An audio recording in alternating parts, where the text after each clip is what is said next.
حسبنا اللہ و نعم الوکیل۔ ہمیں اللہ تعالیٰ کافی ہے اور وہ بہترین کارساز ہے۔ آل عمران 173۔ زندگی میں بعض اوقات بہت سارے دن بہت مشکل کے آ جاتے ہیں۔ ہم نماز بھی ادا کر رہے ہوتے ہیں اور دعا میں بھی، ذکر و اذکار بھی اور استغفار بھی، لیکن معاملات حل ہوتے دکھائی نہیں دیتے اور ہم عجیب سی خاموش کی کیفیت کا شکار ہو جاتے ہیں۔ کچھ سمجھ نہیں آتا کہ کیا کریں۔ کیا ہم جو سب کو امید دلاتے تھے ہم خود مایوس ہو رہے ہیں؟ تو ایسے وقت میں آپ نے اماں ہاجرہ جیسا یقین و توکل رکھنا ہے۔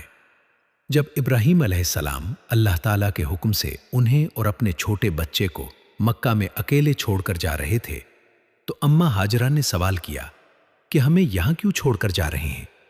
وہ خاموش رہے۔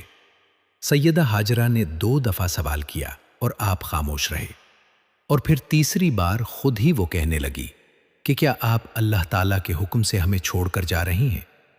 ابراہیم علیہ السلام نے اسبات میں جواب دیا تو پورے یقین سے کہنے لگی، آپ مطمئن ہو کر جائیے، بے شک اللہ تعالیٰ ہمیں ضائع نہیں کرے گا۔ سبحان اللہ، ایسا یقین اور ایسا توکل۔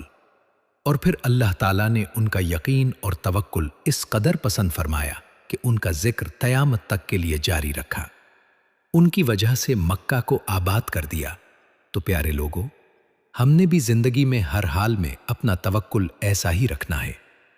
جب مشکلات کی آندھیاں چلنے لگیں تو اس دعا کو پورے دل سے یاد کرنا اور پڑھنا، اور اس وقت میں بھی اس دعا کو ان دنوں میں رب کی طرف سے جواب سمجھنا اور اسے بہت سارا پڑھنا۔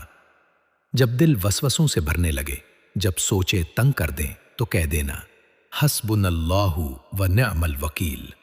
یہ دعا نبی صلی اللہ علیہ وسلم کی بتائی ہوئی ہے۔